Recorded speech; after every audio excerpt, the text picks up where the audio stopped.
Hey everybody, welcome to Pop Culture Philosophers. I'm Rockin Robbie Billups, and it's time for the weekly pop culture wrap-up.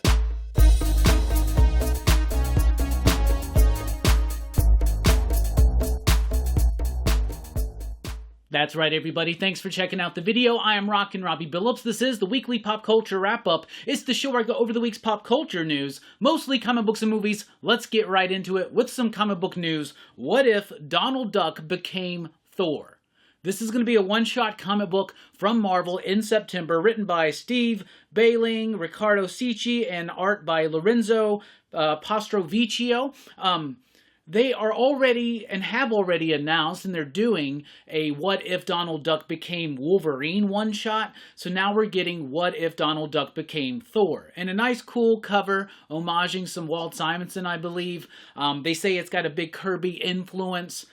We'll see, right? I mean, we'll see what these actually become. We're just now really starting to get some Disney content from Marvel, right? This upcoming week, for instance, we have Uncle Scrooge and the Infinity Dime from Marvel, written by Jason Aaron. We already have the What If Amazing Spider-Man variants, and this seems like the natural progression from that. I was kind of surprised that they weren't doing Disney content. This seems to be more of a push into it and merging it with Marvel, and of course this is going to lead to things like action figures and memorabilia and merchandise, stuff like that, right? So I'm excited enough to check these out. I have low expectations, but at the same time, Disney comics are usually pretty solid. So, I don't know. I mean, we'll see what happens. What if Donald Duck became Thor? The question that's been on everybody's mind. Alright, also in September, we get the Deathlok 50th Anniversary Special with a bunch of various writers and artists, including Christopher Priest, Dennis Cowan, Dale Eaglesham. This seems neat, 50 years for Deathlok. He was created back in the 70s. The Deathlok I knew was the one in the 90s, the early 90s, Michael Collins, I believe. And then in the late 90s, Joe Casey did a really great short run on Deathlok that was part of the M-Tech line that spun out of an X-Men event. That run is absolutely amazing. If you get to your shop, find it. It's so freaking solid. I think it's like Deathlok Volume 2, but it's like 98, 99, something around there. Leonardo Manco on the artwork too. Definitely check that out. But this is interesting. Priest and Cowan, I'm definitely on board to check this one out.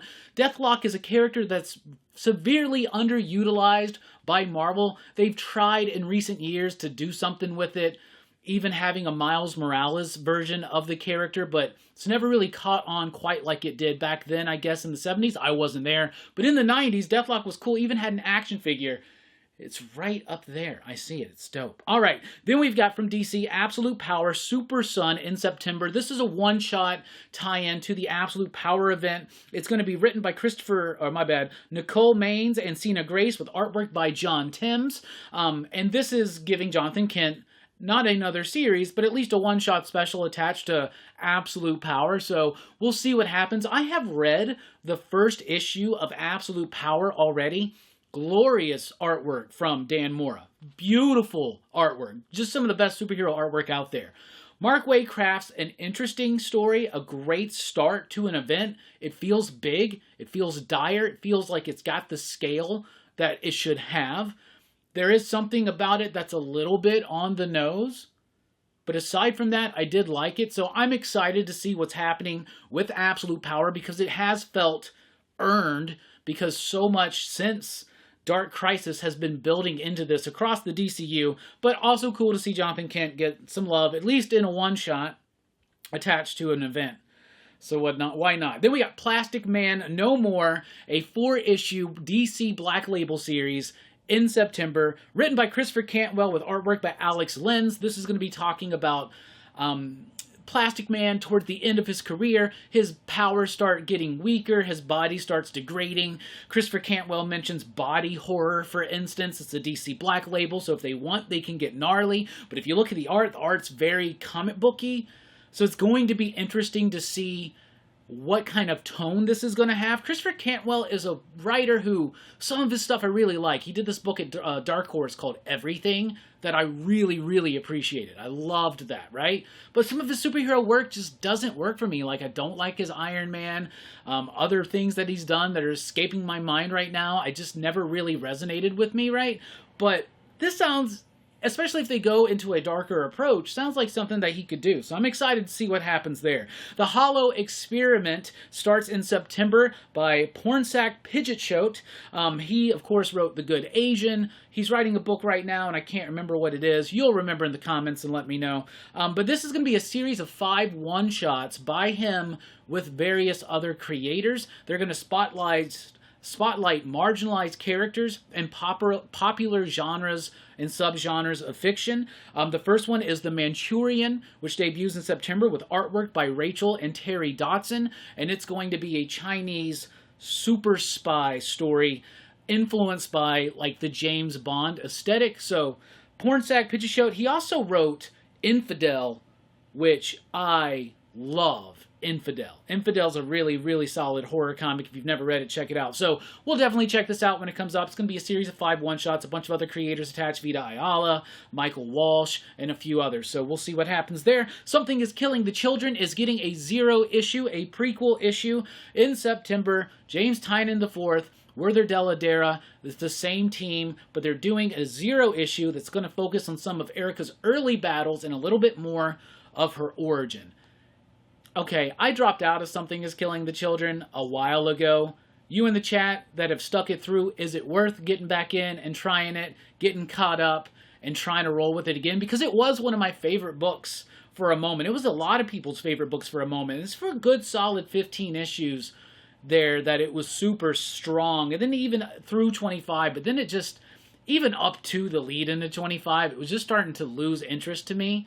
And so I just dropped it, and I haven't gone back. But a 0 issue will bring maybe a lot more attention from people who have dropped out. It's doing it for me. I'm like, should I check it out? And I guess if you do it right, a 0 issue could work even if you haven't been keeping up with the series for the last year or two, right? So I think it's the right time to do a 0 issue for Something is Killing the Children. But honestly, I think the time was to wrap up that series probably like a year or two ago. However, we'll see what happens. What do you think about Something's Killing the Children? Let me know. There's a Watchmen animated movie that is coming out this year. It's going to be split into 2 parts. The second part will be next year, and it is going to be in 3D animation, but not in a Pixar kind of way, but in more of a traditional comic book kind of way. There is a brief teaser that's online right now that I watched. It looks great. It looks like Dave Gibbons' art kind of come to life. Even the John Higgins colors seem to be represented in it. So I'm excited to check it out, and there's no reason why this shouldn't be straight an adaptation. Excuse me. Without actually having to change too much. Like, as much as I like Zack Snyder's Watchmen movie, and I don't mind the ending as much, but the squid actually, I think, is a better ending. So it's going to be cool to see. Jesus, I'm allergic to this Watchmen news. It's going to be cool to see a more faithful adaptation done in an animated style that looks very similar to the original comic book. So that seems neat to me. So I'm excited to check it out. Check out that teaser. What'd you think about it? The Penguin is now set for September, debuting on Max. Batman 2 is still like October 2026. So that's a ways away. But we got the Penguin series. It's coming. Colin Farrell's Penguin and Batman was like my favorite thing about that movie. And I'm excited to see it get more developed in its own series, so I'm actually going to check this out. I'm about to reactivate Max because House of the Dragon starts this weekend, and House of the Dragon might lead right into the Penguin, and I hope the Penguin works. I hope it's rocking. I'm sure House of the Dragon will be rocking. They're great things hearing about that. Petrol Head has been optioned for a movie. This is a comic book published by Image Comics that I have a lot of fun with. The future in which these robots are no longer in service, but what they do is they go out there and they drive these like race cars in these like wacky races type situations or something, and now they're banned and outlawed. I don't know. There's a lot of interesting intricacies to the book. I like Petrol Head. It's got a great, colorful, bouncy sense of movement and fun to it, but it still has a serious tone, and it's not like overwhelming with like subtext and stuff. It's like subtle with what it's doing.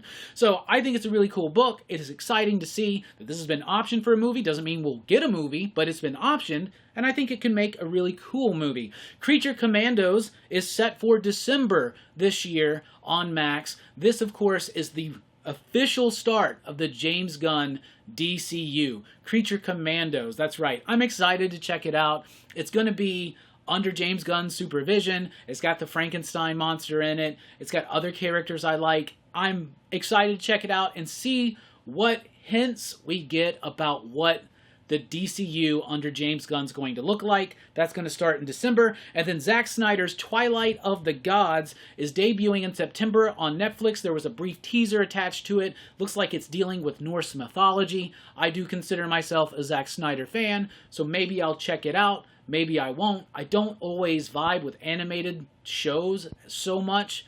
I don't really commit to a lot of television shows. I watch a lot of movies, read a lot of comics, and other things like that. But I don't watch a lot of shows. The House of the Dragons got me excited. Penguins got me excited. I might check out Twilight of the Gods. Check out the trailer. What did you think? Let me know. So anyway, that's what we got for you this week. What's coming up here at PCP? Rockin Robbie Live, Sunday night, 7 p.m. Central Time. We are back and better than ever. We're going to be talking movies. We're going to be talking comics, pop culture, and a whole lot more. And we're going to be giving out information about the 20K giveaway. We just recently hit 20,000 subscribers, so that's all because of you. So Station, thank you so much. We really do appreciate it. We're doing a big giveaway. Details will be announced Sunday night on Rockin Robbie Live. We'll also be announcing the official PCP Action Fest lineup, so you don't want to miss that, and other bits and fun like the DC sneak peek and of course Marvel in the 90s. It's going to be a great time, so join us there. Monday night, Crew's Choice is nearing its end, but it's not over yet.